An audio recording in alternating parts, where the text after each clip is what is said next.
Welcome everybody to another episode of Tech Morning Asia Show. I'm your host, Gloa Mopotu, and joining us today is founder and CEO of MobiJuce, Alexis Wong. Thank you so much for being here, Alexis. Thank you for having me. For those of you who don't know, MobiJuce is an app-based power bank rental service, and Alexis Wong will be here today just explaining it to us a little bit about what MobiJuce is all about and telling us a little more about the battery industry here in Hong Kong and around the world. So thank you so much for being here once again. Glad to. Now, Alexis, tell our viewers out there, who really is Alexis Wong? It's going to go way beyond your show to really know that, but If just you could in just short, put it in a nutshell. in a nutshell, I'm a born entrepreneur, Sure. I think, because that's all I've been doing professionally, and I've been in business for many years. As an entrepreneur? Entrepreneur, investor, I like running businesses, Wow. I like to make ideas into reality. Yeah. And that's what MobiJuce is about, is Sure. that I see a trend of sharing versus owning. And I see a trend of excessive mobile usage, especially given the future arrival of 5G. Sure. And we anticipate the usage will be much more sophisticated. Yeah. And it would be in domains that we didn't even think about even, a few years ago. So what we want is to be a key player globally to provide the convenience of allowing people to be able to live with their phone in any environment and not having to worry about not having battery or juice for their phone.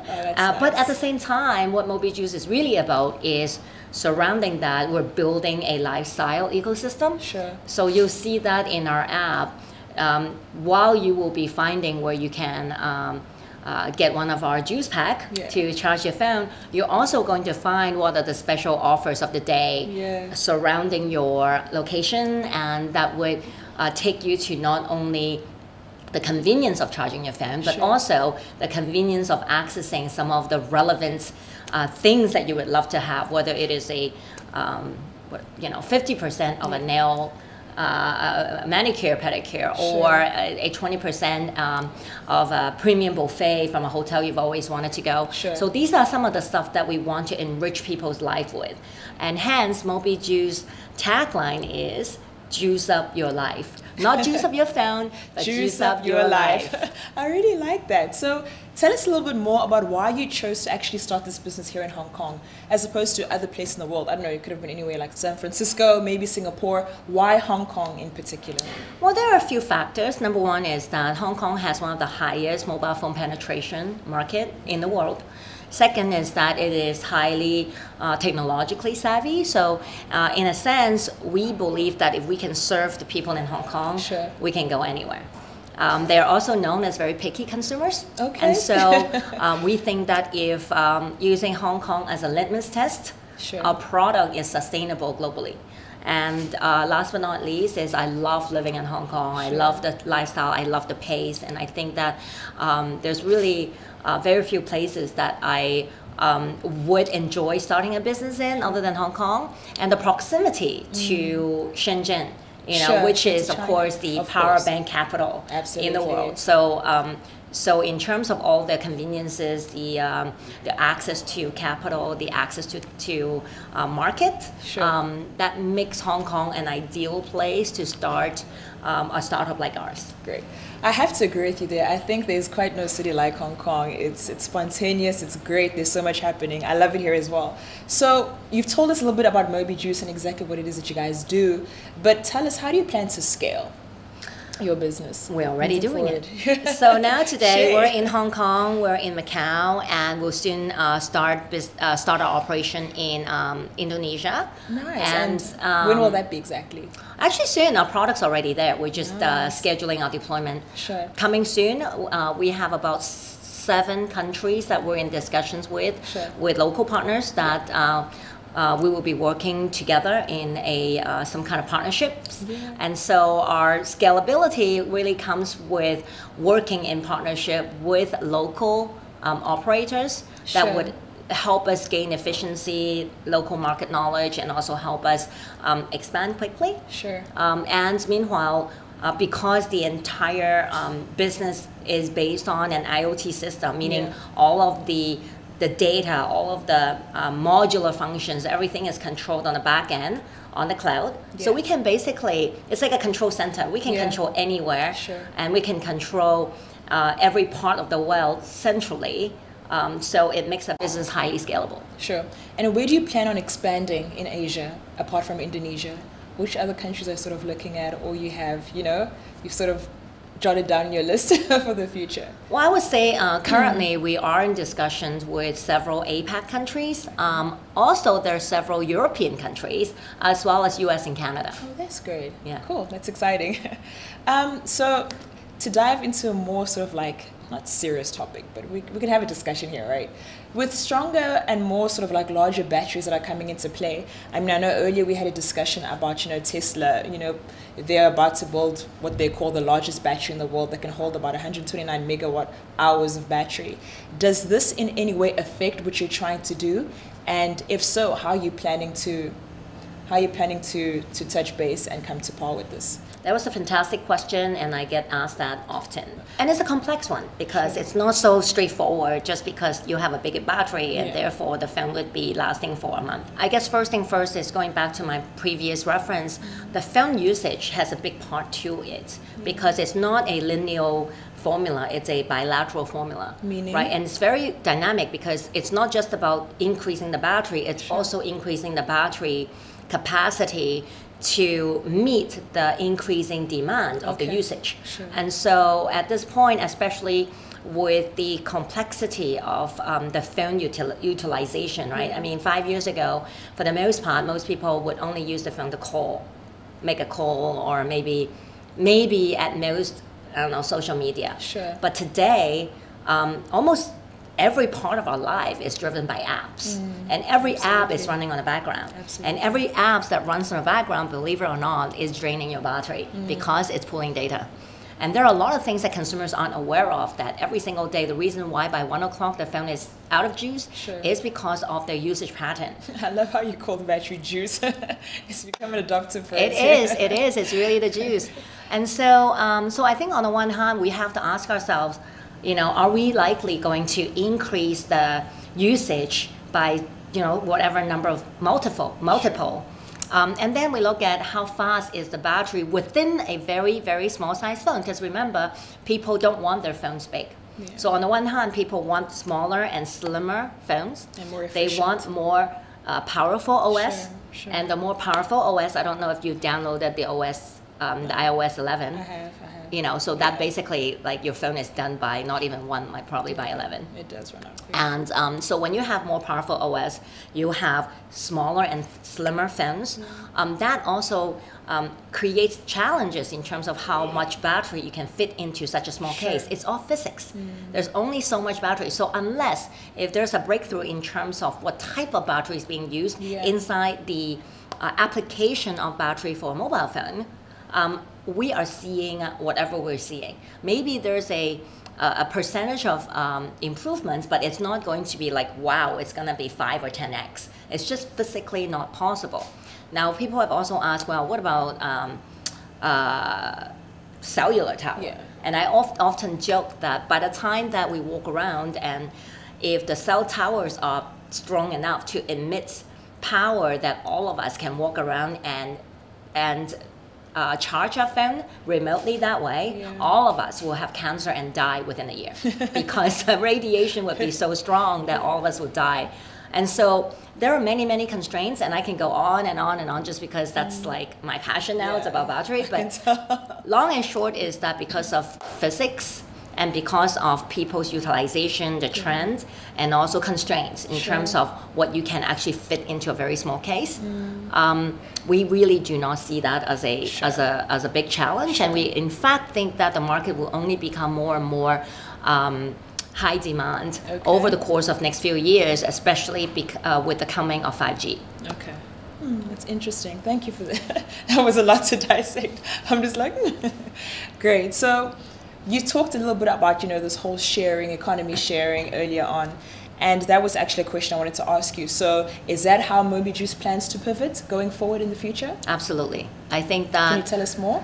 Yeah, I think that the sharing goes way beyond just mobile charging. I think everything, especially if you look at the millennials and how they live, it's really about sharing experiences. It's not about owning how many things. And so we're moving more and more towards broadening our definition of what is to be shared.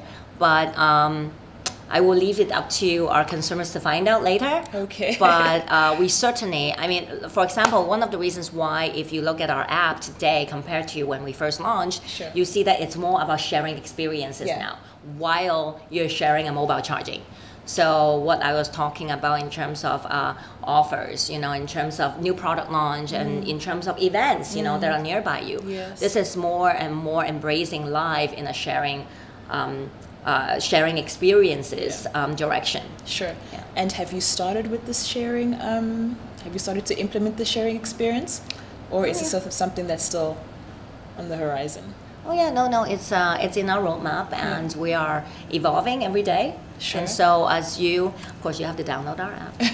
Then you see the evolution of of the sharing contents that we will have in our platform. Are you able to share with us some of your resolutions for the new year, for 2019? What does MobiJuce have in store for us, and what can we look forward to? That's a great question. I haven't thought about resolution, but I will tell you, 2018 was infancy because we launched and then we're now becoming a business. So I've learned once through a very wise mentor that startups are just projects. Until they have stabilized and they have become a growing business, that's good. It's not a business. Sure. So for 2019, my goal is to turn MobiJuice from a project to a business and to become a business that have global footprints. That's good. Is that your biggest resolution? Are there any more you want to share with us? When it comes to MobiJuice. Okay. Cool.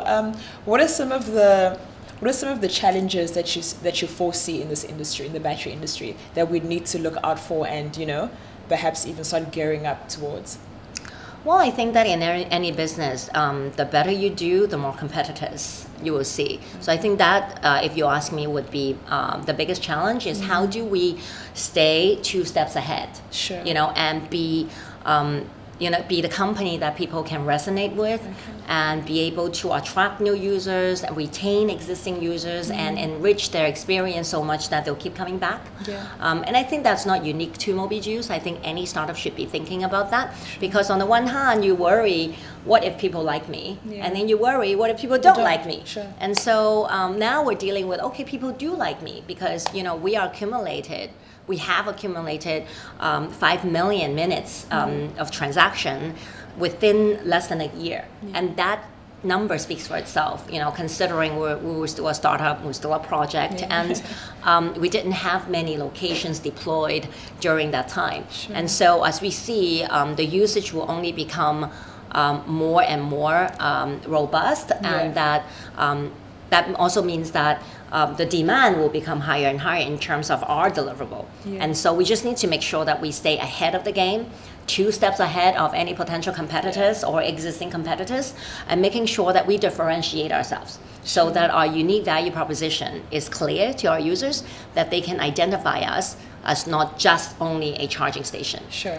Okay, well, you're a female entrepreneur yourself, and as a millennial, there's a lot of women like me out there who aspire to someday start our own business, but sometimes a bit hesitant, a bit skeptical. Are there any sort of words of encouragement that you could share with some of our female viewers who would like to sort of, endeavor in this path someday? Firstly, I'd like to think that I'm also millennial. I just think I'm just beyond the age bracket, but I do think like millennials. I was just referring to myself. She's a millennium, guys. She's a millennium. So I would say the word of wisdom is really this, that don't ever be afraid, because whatever that field is that doesn't have a lot of women in it, mostly startup founders, that you're not going to succeed just because of old statistics. Absolutely. Because we are here to create new statistics, and that's what we are here to do. And so whatever that's old statistics is just for reference. You know, so that's not a reason for you to do something or not do something. Mostly it's just that you have to really give it really serious thought about what you're doing and make sure that your business thesis is sound, and make sure that you don't just want to go sell milk and you think that someone will give you $20 million to go sell milk. So if your business is sound and you have the right know-how to carry it out, then do it. If you don't have the right know-how, gather it. You know, get mentors, get people to come share that dream with you and come execute that dream with you. But until you go there, there isn't any business to do. So a lot of the entrepreneurs I find is that they underestimate how much work it is. And it's extremely demanding. It's very, very difficult and most of the time demoralizing. Especially when you are dealing with a growing company with employee issues, with communications issues, with competitors issues. So every day when you wake up, it's about solving problems. And so my biggest advice is don't be afraid and don't give up just because that day seems so impossible to get through. Because trust me, I've gotten through many of those days and I'm still here. And there will be many, many more days like that. And so just keep trying. And if one fails, it just means that you learned something. Doesn't mean that you can never start another business again. So be willing to fail and embrace whatever lessons you learn and make yourself a better and better entrepreneur if that's what you want to do. Well, ladies and gentlemen, you heard it from the queen of MobiJuce herself. We are here to create new statistics. Alexis Wong, thank you so much for joining us. It has been a pleasure. Thank you for having me.